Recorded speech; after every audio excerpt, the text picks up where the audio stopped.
And welcome to another episode of Red and Black, where your conservatism is not just the color that you're used to.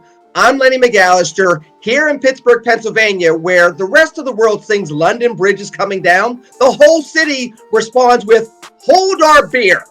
And why the heck would I say that?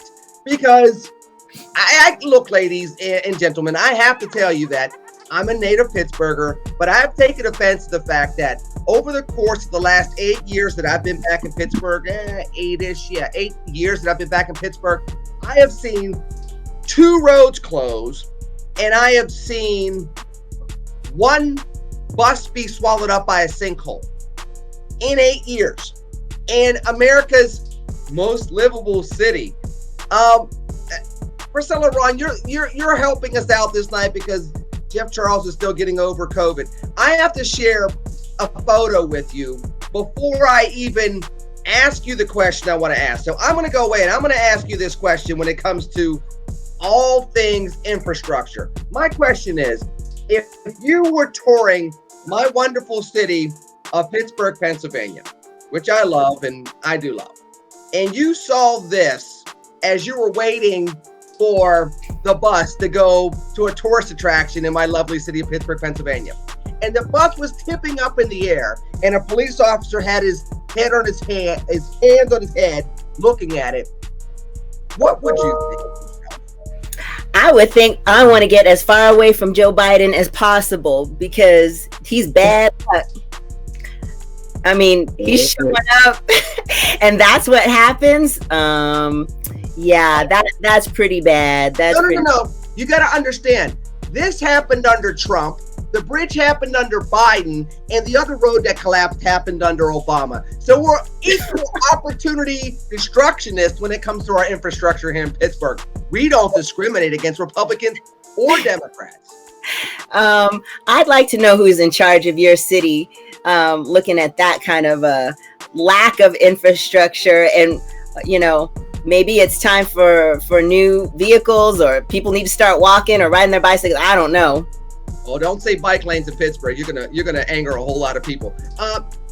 Melanie, welcome back. I'm glad you're over COVID. There's the other bus that was on a bridge that collapsed the same week that President Biden came. Not just he came to Pittsburgh, Melanie. He came to Pittsburgh to talk about infrastructure.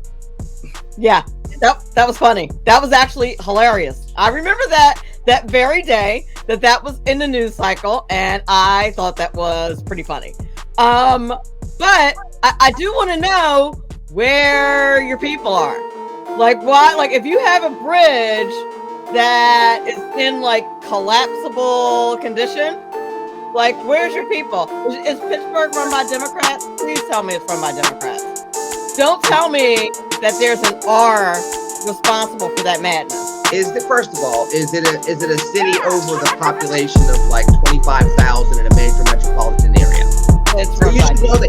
And are we past 1932, which was the last time there was a Republican mayor in the city of Pittsburgh? Exactly.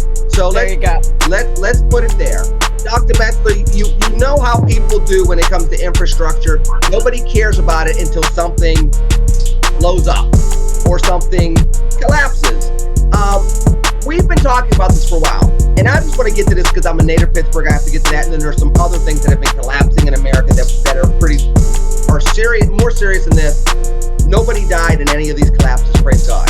But with that said, we saw a bridge collapse in Minnesota that did kill people. We're hearing about these type of infrastructure collapses, got me stuttering like Porky Pig, over the course of the last decade here in America, and the Democrats can't get Build Back Better in part because the Biden administration tried to make child care infrastructure, quote unquote, the same as the picture I just showed you with a Pat bus falling along with other cars and everybody coming out of it with their lives. Well, look, bottom line, y'all have gone a bridge too far. Problem with Pittsburgh, okay? All of the collapse, infrastructure, blah, blah, blah. I remember that we were discussing unless and until when actually are ready to solve the problem of infrastructure. Why y'all talking? Because it's cute? Because it sounds like, oh yeah.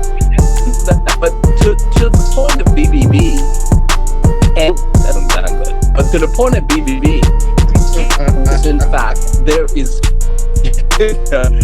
they keep talking about human infrastructure. Okay, yeah, that's cute.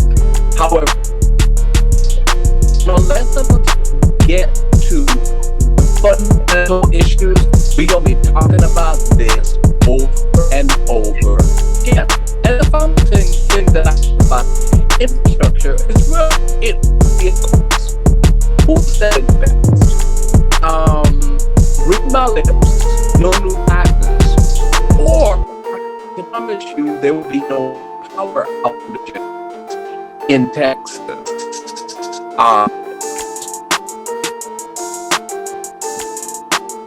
Dr. Metzler, you're freezing up on us, so I'm going to go ahead and bring the ladies back in for just a second. I want to go ahead and pivot us over to something that has collapsed and something that we never thought we would see. But I mean, at the beginning of Black History Month, it's you know, just like Pittsburgh said, "Hold my beer" to the London Bridge is falling down little axiom or little poem. It's almost like America said, wow, we've been through a whole lot of racial tension over the last couple of years between George Floyd and the 2020 election and everything else. And America collectively said, hold my beer. I got something for you for the first week of Black History Month. Starting with, and I know this is not a sports show, but this touches upon society and race and culture.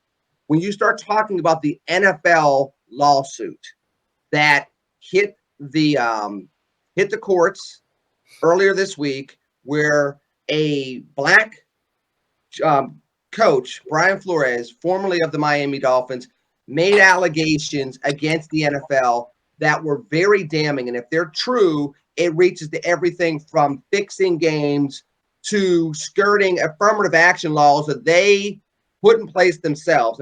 And Priscilla, I'm going to go to this first because we have the Supreme Court that's going to take on affirmative action. We're in 2022. We've had the first African-American president. We have a woman of color that's the vice president.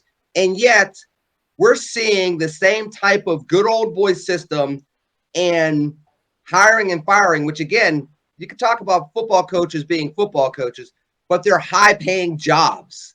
And to see discrimination still playing out allegedly at the highest levels brings us to a very sombering place at the beginning of Black History Month 2022.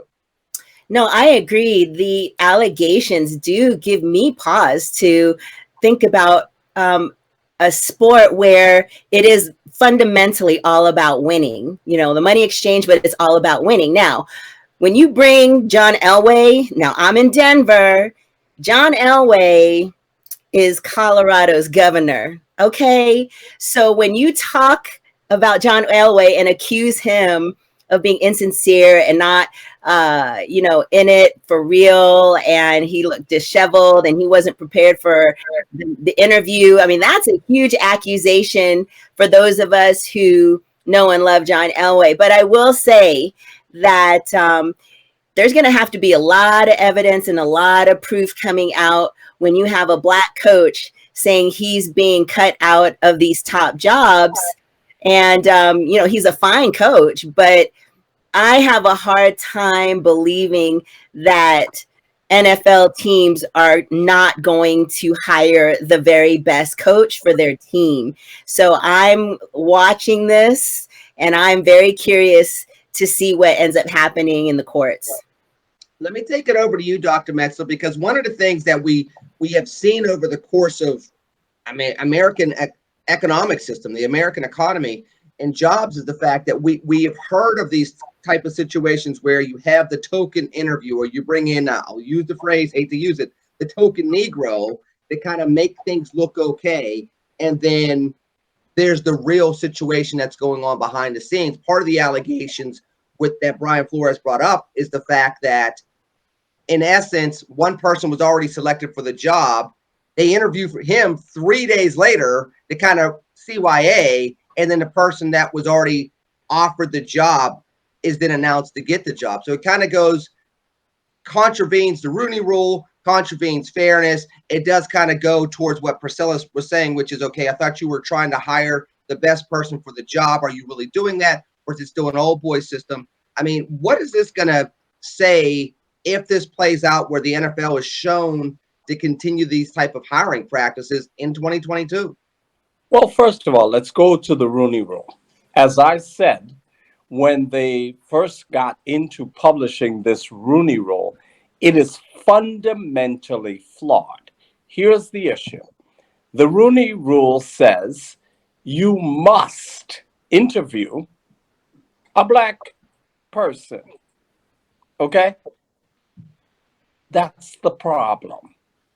It has nothing to do. So you can, under the Rooney Rule, you can in fact have made a selection. All you have to do is conduct the interview. That is the fundamental. Looks like we lost Dr. Metzler again. Melanie, can you continue that line of thought that he was saying with us? I actually am on the same train of thoughts as Dr. Metzler with that. Now, I don't know a whole lot about football, but I do know quite a bit about business. And I was married to a football fanatic when this Rooney Rule jumped off. And my very first thought was exactly what Dr. Metzler said. I was like, well, under that rule, they could interview me. That sounds like a bunch of buffoonery to me. That's what that. And I'm going to tell you something else. That old boys club and that rule. There's a couple of things I want to put out there. There's the old boys club, and there's also those of us who are politically connected know this. It's not what you know; it's who you know. And all of us are probably politically connected. We're all Black, but we're politically connected. And I think if all of us are honest, we've all been in situations where we've had an advantage because we were politically connected, although we're Black. And we may have gotten an in on something that some white person didn't have access to because we were politically connected. So, that's everywhere. But there's rules that you have to play by. You have to post that job for a week or whatever the rule is, even though they know they're going to give it to that politically connected person or whatever the rule is. So I guess my point is, I don't know what the situation is here, but it doesn't have to always be racism. I know that's what angry Black men like to go to, but it doesn't always have to be that. Hold on. Because but it doesn't always have to be that. Melanie, when you throw that out there, when you throw out that's what angry Black men like to go to, we're kind of now insinuating that they're either angry and then that old stereotype, or B, if they're angry, they don't have a right to have some type of protest going on or having some type of consternation as to why they should be angry. In the case of Brian Flores, he was on the case for his job for 3 years. First year, he's been told, and part of the accusation is he was told to tank and basically lose. And he wouldn't do that because he knew it's no win situation. If I try to lose on purpose because the owner tells me to, I can lose my job and it's illegal. And if I don't try to lose, I anger the owner, which puts me in a bad situation. The next 2 years, he has a winning record. After having a winning record in back-to-back years for the first time in 20 years for the franchise, they fire him. So, and one of the arguments with the lawsuit is, and have we not heard this axiom before, African Americans, and Priscilla, I'll go to you, African Americans are last hired, first fired. So when you start looking at that old axiom across all different types of industries and then apply it to the NFL, and you see a pattern of successful African American coaches that have winning records that are last hired, first fired, and then have a harder time getting re-interviewed, and then you see the same names being recycled that are not African Americans, it kind of seems, Priscilla, to lead to the point that Flores was making in his lawsuit and some of the bigger arguments that have been made by African American coaches in the NFL, and to be honest, in other realms of sports other than probably the NBA at this point in time. But it definitely was made in the NFL. It's definitely been made in Major League Baseball, and it's been made over decades. Yeah, sure. I mean, we're dealing with very healthy egos at this upper echelons of employment, where you have the creme de la creme in sports. And, you know, it's really interesting to hear the allegations of maybe some illegal betting. And I don't understand what that's about, but someone's getting payola somewhere. But again, we're talking about, yes, who, not only who you know, but who knows you. And so maybe something that's even more powerful than race is our ability to build relationships. And I think us as a Black community, we're a little bit behind, you know, other folks in the length of time that we've been able to build relationships with powerful and wealthy people who are decision makers. And that's a lesson for us to learn, is that we really need to take the time to learn how to be in the room, talk to people, build relationships, because Brian got a text message by accident because he at least had a relationship with a mover and shaker in the NFL, right? So he at least had that privilege of having that relationship. But there's a lot that needs to be discussed around how you can continue to keep your name in circulation for these top jobs as a Black coach. But Now, I get that, and Melanie, I'm gonna go to you in just a second. But I mean, this is the fear of this, right? Because we could point to a Tony Dungy who was extremely well connected, came from, you know, the Super Steelers of the 1970s, had a glowing reputation, and has been above reproach, but went through the same exact things. There are other African American coaches that had the resume, had the connections, paid their dues. I mean, Brian Flores, like you said, Priscilla, to your point, he worked for Bill Belichick for 10 years and won multiple Super Bowls with Bill Belichick. So it's not as though he doesn't come without the, you know, with the relationships, with the chops, with the resume and everything else. You know, at some point in time, and I guess, you know, Melanie, I'll go to you and I'll ask you this question. When do we get to a point in time where we stop looking inward at African Americans when these things are transpiring and start looking at the systems that they're dealing with and saying that, okay, maybe they are facing some things that have to do with racism versus having to do with something that we as an African American community could do better? I don't know. Now, obviously, I'm not dealing on the levels. I'm not operating on the levels at which these gentlemen are dealing. My last job in education before this one, I beat 22 candidates. I don't know how many Black ones there were, but I beat 22. The next job I applied for, which was the one I have now, I got that one. I don't know what to tell you. I have not had that last one hired situation. My adjunct professor jobs that I got But pretty I easily. get that, but I don't know. I don't know. I have not had, that has not been my experience professionally. I have not had a hard time. It just lifelong professionally have not had difficulty like that. That's what, go ahead. So the issue with this case. The issue with this case, like I said, number one, this whole rule problem, number one. That's the first issue. Secondly, here's what's going to happen. The NFL, based on legal issues and public pressure, will cave. What's going to happen is there's going to be an outside monitor involved. But here's the thing.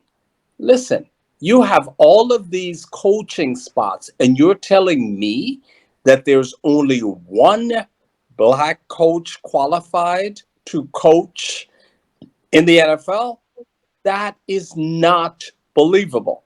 The problem is their process of recruiting and selection. You never put in place a rule that says you must do X, Y, and Z. In this case, what they have put in place is a racially unsustainable rule. You're telling me, even if I have already made my selection, I must do an interview of a black.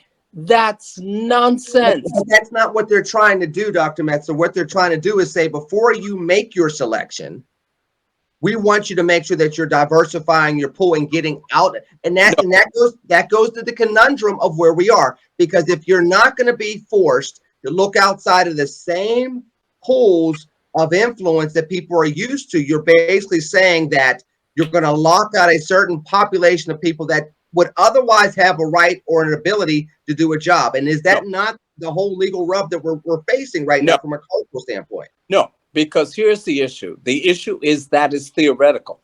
The bottom line is, as it relates to the NFL and as it relates to so many organizations, corporate organizations, etc., they have in fact made their choice. And so to pretend that what you're saying is you're doing outreach, look at the text messages. And by the way, why is Belichick in this? Does he work for the NFL? What is all of this stuff that's going on? This is an example of the fact that the system is fundamentally broken, number one.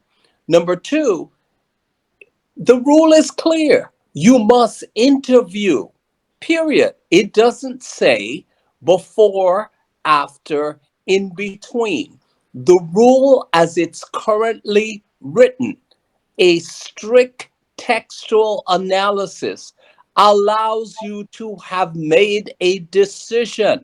Nothing in that rule prohibits you from doing it. This is affirmative action gone haywire. Get rid of it and put Condoleezza Rice as head of the NFL.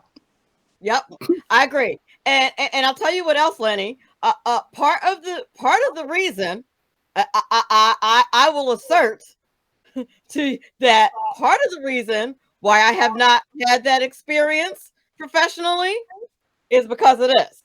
Because when I walk into a dean's office as an adjunct professor and say, hey, I'm here to teach computer science, and they see a Black woman here to teach computer science with all the qualifications at a college level, they're like, hell yeah. Because there ain't a lot of me around. Yeah, but so, I'll play devil's advocate. Hold on, I'll play devil's advocate. I'm sure that it has.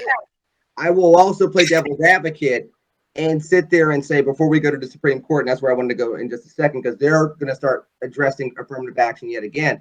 I can make the argument that, you're coming in as an adjunct, which means you're coming in at a lower salary, that if you've been doing it well enough and you have the qualifications, why are you not a full-time professor? And why would somebody not look at you and take that next level? Because we've talked about this previously, and we're talking about an adjunct, and this seems to be some of the glass ceilings that the Floreses of the world are talking about in the NFL or elsewhere when it comes to the workforce. Because when you look at qualification to qualification, one could make the argument that, okay, well, that's great that you're in the door, but are you in the door where you would be if you were not an African-American woman? And if you look at the statistics societally, generally speaking, an African-American woman is going to be paid less. They're going to be less further along in their career than their white woman peers. And these are things that have been battleground issues when it comes to the economy on issues of race and culture for decades. But I don't issue is a glass ceiling. I think we have this wrong. The issue is an eggshell floor. The issue is not a glass ceiling. And here's why. You have the Black person walking on eggshells, and you have the white people walking on eggshells. So to suggest it's a ceiling, no, it's not a ceiling. It is an eggshell floor. Until we're able to address that, we are going nowhere. I agree. Yeah, and I If I want agree to too. be a I'm trying to full-time figure out. professor, yeah. Oh, sorry, sis. Like when are we going to get to the point as a society that we actually practice what the intention was behind the Civil Rights Act, right? The non-discrimination laws. Like when are we going to get to the point as a society where we actually do care more about content of character and that we're looking at qualifications and that we're competing? It's okay. I don't mind competing for top jobs. I don't mind competing for salary. I don't mind showing what I know and being the best, because imposter syndrome is real. And that's a thing that a lot of people of color experience when they're like, oh, was I just hired? The whole conversation about the Supreme Court.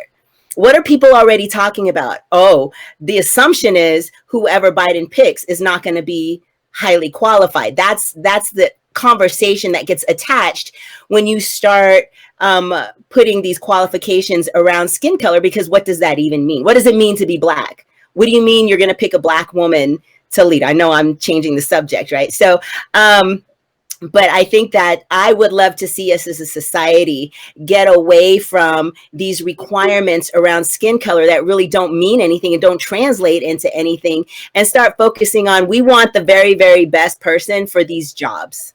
Well, But I think Wait. fundamentally, I agree with that. But here's the problem with the Supreme Court. Okay, I earlier this week was on a Zoom with one of the most respected constitutional scholars in the country.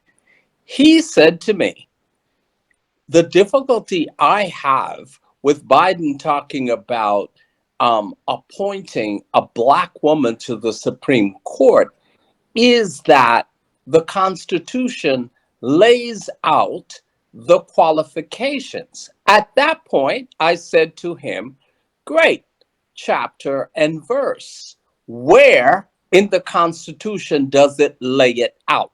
It does not. The Constitution relative to federal judges, to be a federal judge, you don't have to be a lawyer. To be on the Supreme Court, you don't have to be a lawyer. There are no constitutional requirements. My issue is, let's be genuine and let's not try to hide behind the Constitution. He then changes it to say, well, this is not about the Constitution. Yeah, bruh, it is about the Constitution. Because in fact, you indicated that there are requirements. There are not. What we should be talking about, look, this goes back to 1980.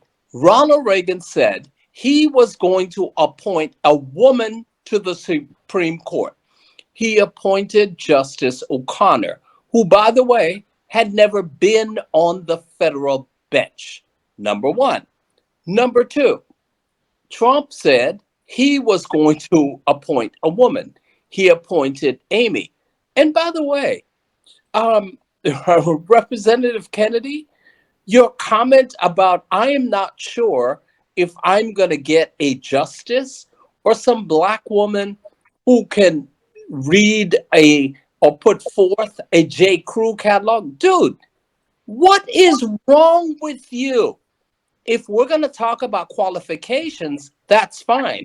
If you look at the women who are being considered, their qualifications are exemplary and, quite frankly, higher than anyone who's currently sitting on the Supreme Court. And that's where, let's go back. I'm going to try to tie what both of you all said together, because Priscilla said something that I was trying to say, wait, because I get where you're going with it, and Dr. Metzler hit upon it with the Supreme Court, but let's mash these two together, and then we'll get over to the Supreme Court fully. That's the whole purpose of what people are talking about with these lawsuits, is the fact that it would be nice in 2022 if we can get to a point in time where we're only talking about qualifications and all these other things are coming into play. Previously in this show just now, we talked about, as Black people, we need to really understand the networks and the circles that we're in, and we need to invest more time in that than the other. Being in a network has nothing to do with your qualifications. Who you're friends with has nothing to do with your qualifications. And that seems to, No, that seems to be, no, pardon me?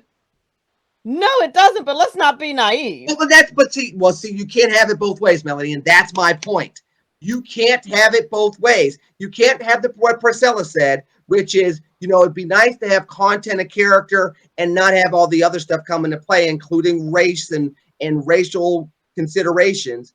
And then, okay, that's great, but then you can't do that and say, but at the same time, your networks and your friends matter. You can't have it both ways if you're in a true, pure meritocracy, which, by the way, as you're making faces at me, and I love you too, America loves telling the rest of the world that we're a pure meritocracy. And we continuously have issue upon issue upon issue that shows that America is not a pure meritocracy. And in fact, there are other democracies in the Western world that are much more pure of a meritocracy than America is. And that's the problem that we're at right now, is trying to work through all that. I want to say I have to go back and look at the timing around Trump's announcement of a female justice. I'm not 100% sure, but I believe he had made his pick and then said before he named her that he had picked a woman. I don't know if he said first, I'm going to pick a woman, and then found a woman. I think he picked his candidate, and then before everybody knew who the name was. Is that timing? Dr. Metzler, you're shaking your head no? No. Okay. In fact, so let's look at remember, Kavanaugh went first. He didn't pick Kavanaugh. He didn't pick Amy when Kavanaugh was selected. Kavanaugh didn't go first. Kavanaugh was not first. Gorsuch was first. Oh, right. No. But my point is, he didn't pick Kavanaugh. He didn't pick Amy, but instead picked Kavanaugh because he wanted Amy to replace Ruth Ginsburg. That's my point. Here's the thing. Here's my beef about the black woman part. All Biden had to do, the part that ticks me off about the whole thing, just pick a black woman. You didn't have to come out and say, I'm picking a black woman. Whoever I pick, it's going to be a black woman. You ain't have to even do all that. You didn't have to do the most. Well, we know what happened when he picked a black woman to run with him for vice president. That didn't turn out very well for him. That's why I'm a little creepy on this. Wait a minute. Yes, it did turn out for him. He barely won the White House. He barely won the White House. And it was just enough of the sliver of the votes to get him across the finish line. So in that regard, it did work out for him. But as a woman of color, could Kamala possibly suck more? She's an embarrassment. Well, she's horrible. I don't compare the two at all. I would ask folks to look carefully at the qualifications of the women who are in the pool. Number one, so here's something that is not discussed. Ketanji Brown Jackson. Ketanji is one of the leading candidates. Here's what's not discussed. Ketanji is married to Paul Ryan's brother-in-law. How much have we heard about that? Okay, number one. Number two, I think for Biden, the conversation is this: does he pick Michelle, who Clyburn wants to pick? Okay, except for the fact that Michelle's nomination to the DC Circuit has been stalled. Or does he go with Ketanji, who last year was confirmed with all 50 Democrats and 3 Republicans? That's the question. And so let's look carefully into the qualifications of the candidates. Now, I do agree, Kamala was a ridiculous choice. However, I am not going to paint all Black women with that mantra. And as it relates to these justices who we will put on the court. And frankly, from a Republican standpoint and from a conservative, why do we care? It does not change the balance of the court. It is still 6-3. Why are we doing it? Well, the fact that we've been talking about the balance of the court, that also bothers me too when we talk Yeah. about 6-3-3. You know what I mean? Like, Right. we should be having a conversation about. Correct. I'm preaching to the choir here around the Constitution and protecting, Yeah. The foundation of the Constitution. And that, I think, for me, is the fundamental issue that Correct. we are not able to have that conversation when you have such a feckless president as Joe Biden to make the most ridiculous comment, because whoever he picks from here on out to that person is no longer on the Supreme Court. They will be shadowed by the dust and the clouds of being a Black woman. And that is going to be their legacy. And that is not good for America. That's exactly it, sis. And that's my beef about it. Like, you didn't have to do the most. You didn't have to do all that. All you had, he could have had in the back of his mind, I'm definitely picking a Black woman. And then went out there and said, I'm picking the most qualified person ever. And then boom, picked a Black woman. Like, how would she have shined under those circumstances? You know what I'm saying? Hold on. Joe Biden literally got caught a week ago calling somebody an SOB on an open mic. Joe Biden has continuously had gaffe after gaffe after gaffe since he was vice president, which seems like literally 100 years ago. It's not like this is the most skilled person when it comes to PR or political rollout. This is a guy that was making racial gaffes about Indians and Dunkin' Donuts and 7-Elevens back in the 80s. So let's temper our expectations a little bit. I understand what you're saying in regards to how the rollout could have been, but this is not a person that has excelled at this. I'm not letting you do racial gaffe with the Indian comment. We're not. I'm not letting you do that. We're not doing that. What do you mean by that? That's he's a racist. So let's just call that out. Hold on. I'm saying you whenever you go to a Dunkin' Donuts, there's definitely gonna be an Indian guy. That's not a gaffe. No, you were racist. My point is, this is not something new to him as far as making these mistakes. Mm-hmm. You can label it the way you want to, Melanie. I'm saying that he has a decades-long history of not getting these things right. In fact, his own vice president called him out on his own stuff when they were combatants on a debate stage before they became a ticket. That's the point that I'm trying to make. So this is not something new. And I actually want to go pivot into the Supreme Court when it comes to just affirmative action overall, kind of tying the NFL case to what we're going to see with the Supreme Court. Because now it seems as though, Dr. Metzler, that affirmative action is going to be another hot button issue with this court. And we already brought up the 6-3 balance on the court, or actually I would say it's definitely not a balance like we used to see 5-4 one way or another. Now it is leaning towards a more conservative court. What do you think we can expect with affirmative action now being on the table in light of the NFL lawsuit, in light of Black Lives Matter year, what are we on? Almost year 10 since 2015 and 2014 going, year 8 coming out of Ferguson and all the other things that have gone on. Having this come up now during an election year is going to be another tinderbox issue. Well, so here's what's going to happen. The court is either going to severely limit affirmative action or it's going to overturn affirmative action. Here's what that's going to mean. SAT, ACT tests are in trouble. And here's why I mean that. At Oxford, we do not rely on standardized tests.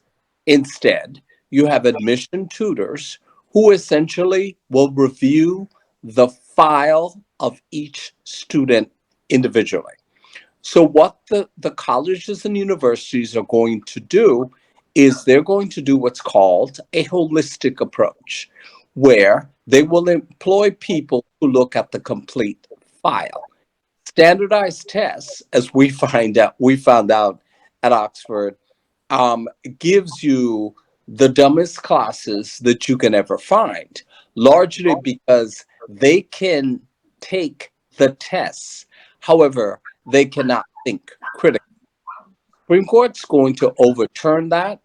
The opinion will be written by Justice Thomas.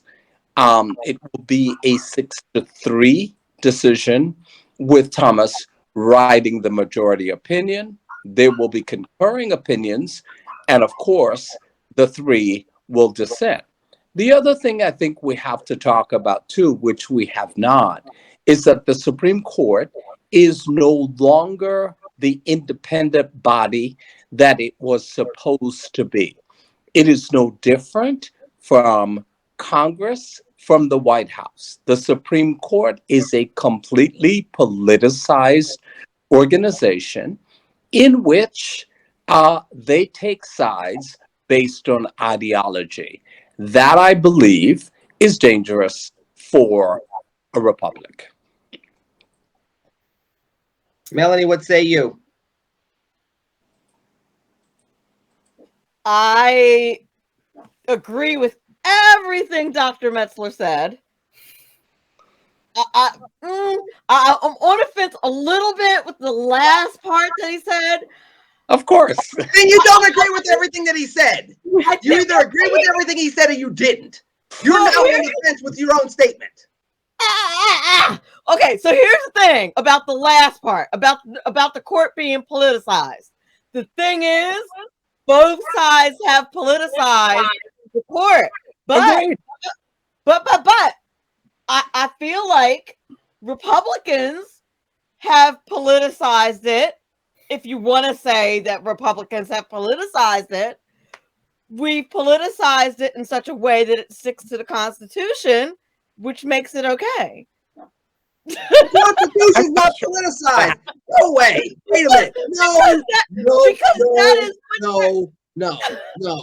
I'm not sure about Priscilla, that. we're not going to politicize the Constitution because that's the epitome of where we are as a country right now. We politicize patriotism, the Constitution, and everything else. Can you give us a comment that does not ride on the fence so much that you're going to lean one way or another and the fence is just going to come out of the fence post? I mean, okay, listen, this is called Red and Black for a reason. We're conservatives, right? Yes. And people always ask us, what does it mean to be conservative? What are we conserving, right?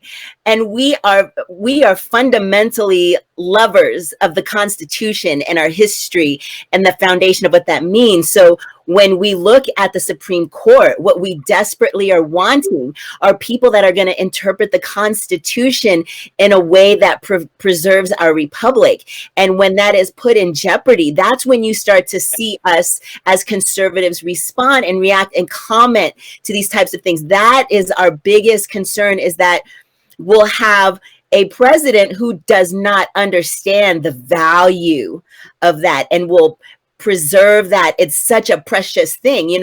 Freedom is fragile. And even the thought of having someone interpreting our Constitution in a way that waters down, dilutes, or jeopardizes what we hold so dear in this experiment called the United States, man, you're going to start to see us respond. And we don't get a fair rap as conservatives when we comment about, well, I'm going to find a Black person to fill this spot. Because what we hear as conservatives, no matter what your race, what we hear is, I do not care or value the importance of preserving the Constitution. I want to virtue signal or be woke or win votes or pander to a demographic because I see the wheels coming off of my presidency. Like, I'm seeing all kinds of things convoluting the future of what should not be political. Dr. Metzler's correct. It has become very political, but in a sense that we want to preserve the purity of our Constitution. Well, and I think this political pandering, it's not just the left, it's the right also. I mean, and I agree with you relative to what we are trying to preserve is the Constitution. That's what we're trying to preserve. We're trying to preserve the experiment of the republic. Those are the things that we're trying to preserve. Unfortunately for us, we have a number of grifters who are not trying to do that. That's an entire that's an entire show on itself. But you're right. Absolutely. That is what we're trying to conserve. The Constitution. And you know, somebody said to me today, like, okay, well, the Constitution was written for old white men and it needs to be updated. I don't even understand what all that means. Um, there is a process. If you want to amend the Constitution, follow that process relative to amending the Constitution. However, we cannot cede the Constitution. It's non-negotiable. It's the difference between constitutional republic, tyranny, and dictatorship. And I think we really have to pay attention to that. We are lost in these discussions that, quite frankly, have no substance. They sell well on Twitter, but they have no substance and they don't affect our lives. But Melanie, but to Dr. Metzler's point earlier, the Supreme Court is now as politicized as Congress, as politicized as the Senate, as politicized as the presidency, as politicized as the media, and even fact finding. Fact finding now is a politicized dynamic. So how do you conserve something that's supposed to be above all of this stuff when in fact almost everything in our society as a country is now mired in this stuff, including, I mean, let's be real, things such as affirmative action. You don't need affirmative action if you're following the tenets of the Constitution, which allows for equality for all based on one's ability to pursue one's happiness, that makes all equal as Americans. So, I mean, all of this is mired in the same mud at this point in time. How do you elevate it all out at this? Because we keep asking this question, and every time we think we have a solution, it doesn't seem to work out, and we end up having more problems from the 50s, 60s, and 70s playing out in 2022, just with a couple of people twerking here and there. Yeah, you didn't expect me to put that in there, did you? But I mean, let's just be real. I didn't, but I think you just said something there. I think that we need to go back before the 50s, 60s, and 70s. I think that we have lost ourselves as a people. I think that Black people, we as a people, we need to decide what it is that we really want. Do we really want affirmative action as it stands now, or what is it that we want to say to America? Like, we have to pick a lane. You understand what I'm saying? Do we though? Do we though? Because, well, hold on. Do we though? Because isn't that the whole argument of the monolith, which goes back to Priscilla's point? The show's named Red and Black because we're not a monolith. So do we as a monolith then have to pick what we're going to do as a monolith? Because I don't want the twerkers representing me in Congress. I mean, you know, that's kind of what they do to us, right? They say we're all alike, so you all must like, you know, Megan Thee Stallion. I'm 50 years old. I barely know who she is. So no, I don't want her representing me with anything. That's not my generation.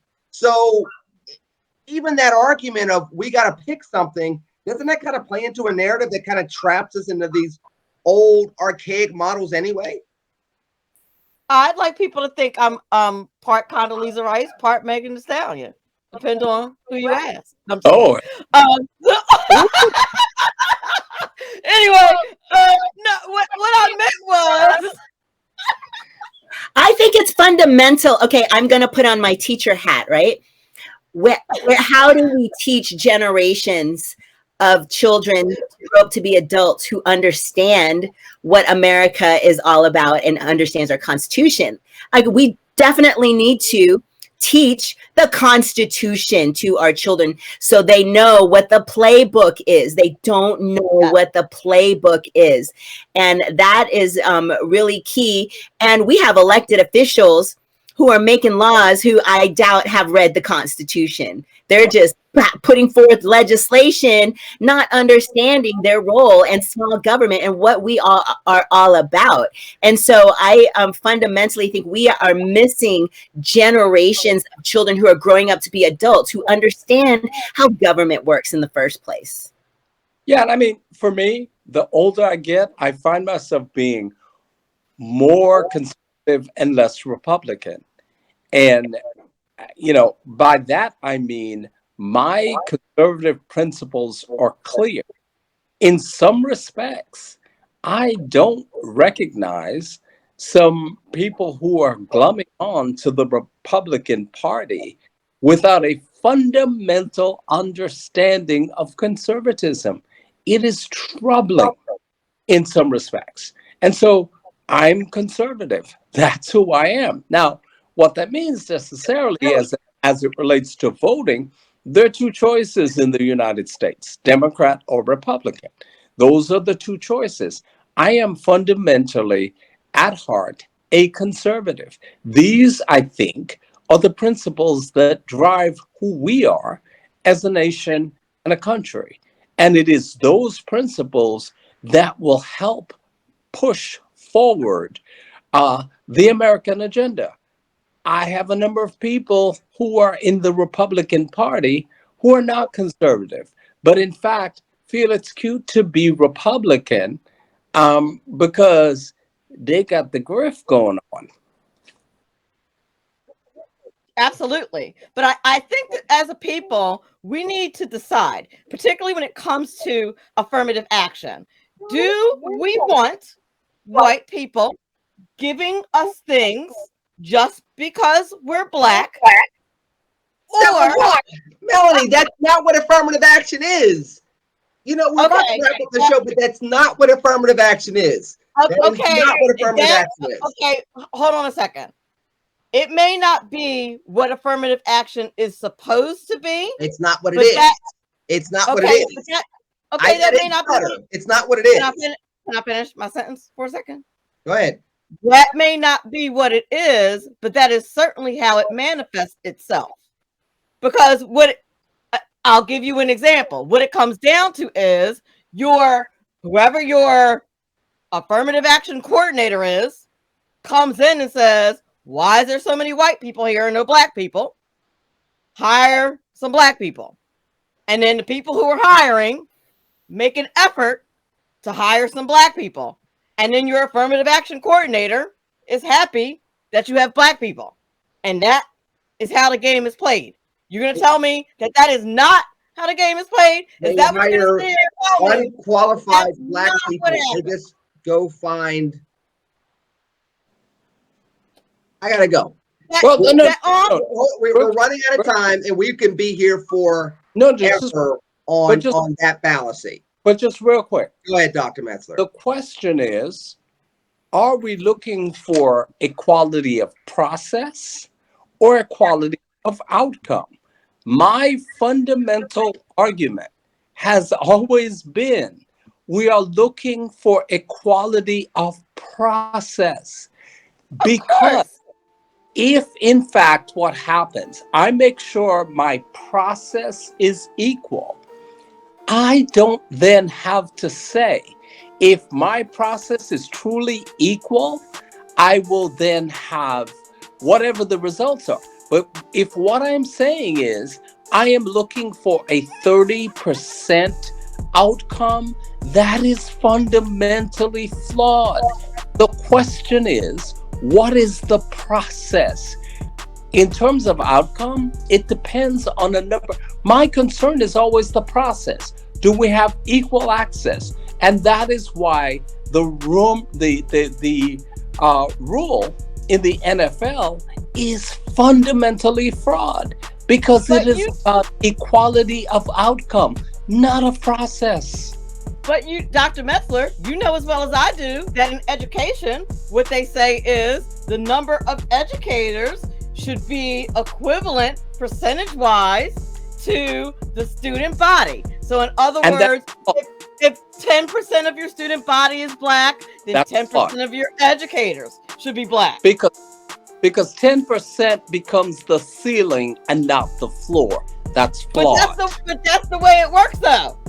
I understand. Maybe what we need to do is stop asking demographics on applications. Yes. Stop asking that question, and because it doesn't mean anything. Well, and let me say this before we go, because we have to wrap up in like 30 seconds. We also know that there have been studies over recent years where ethnically based names, they have been able to pick that off, and there's been discrimination against those resumes. People with Euro ethnic names get interviews in person, where people with Afrocentric names don't even get a phone call back. So until we get through some of the cultural issues that we're facing, we're going to continue to go through this, but we are completely running out of time. Priscilla, but that's the process question I'm talking about. I understand that, and we'll have to continue this next week, Dr. Metzel. Dr. Metzel, keep doing the good stuff that you're doing.